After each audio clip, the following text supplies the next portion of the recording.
నువ్వు చేసే వ్యాపారం ఏంటి? అందరూ లేచి ప్రార్థన చేస్తున్నాడు, నిద్రపోతున్నావు ఏంటి? లేచి ప్రార్థన చేయి. అసలు నువ్వెవడో, నీ వ్యాపారం ఏంది ఇవన్నీ అడుగుతున్నప్పుడు అప్పుడు అంటున్నాడు, పరిస్థితి యోనాకి అర్థమైపోయింది. నేను దేవుడు నన్ను నినివే పట్టణానికి వెళ్ళమంటే నేను తర్షీసు వెళ్తుంటే దేవుడు కోపం వచ్చింది, అందుకే తుఫాను రప్పించాడు అని చెప్పి యోనా అర్థం చేసేసుకున్నాడు.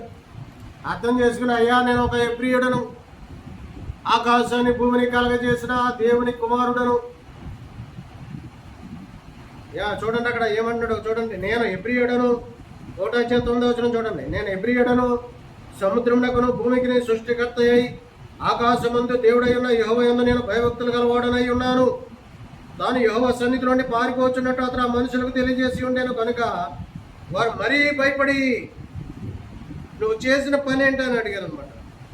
అప్పుడు వారు, సముద్రం పొంగుచున్నది, తుఫాను అధికమవుతున్నది, సముద్రం మా మీదకి రాకుండా నింపలించినట్లు మేము నీకేమి చేయాలని అతను అడగగా, యోనా నన్ను బట్టి అయ్యి గొప్ప తుఫాను మీ మీదకి వచ్చినని నాకు తెలిసి ఉన్నది.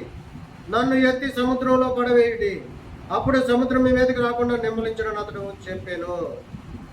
అది అయ్యా, నేను ఎబ్రియుడిని, నేను దేవుని కుమారుణ్ణి, నేను ప్రవక్తని, నేను దేవుని భయభక్తులు కలిగిన వాడిని.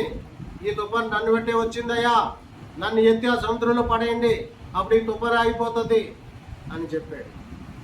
యోనప్పుడు తన తప్పు తాను తెలుసుకున్నాడు. ఈయన ఒక ప్రవక్త, సముద్రంలో పడేయండి అని చెప్పడానికి కూడా ధైర్యం ఉండాలి కదా. పడేసేయమన్నాడు, నన్ను పడేసేయండి సముద్రంలో, మీరందరూ బతుకుతారు, లేకపోతే నాతో పాటు మీరు కూడా చనిపోతారు అన్నాడు. సరే, వాళ్ళు దేవుడికి ప్రార్థన చేసి ఈ పాపం మా పేద మోపకమని దేవుడికి ప్రార్థన చేసుకుని యోనాన్ని ఎత్తే సముద్రంలో పడేసి దేవుని క్షమించమని అడిగాడు. అప్పుడు తుఫాను ఆగిపోయింది.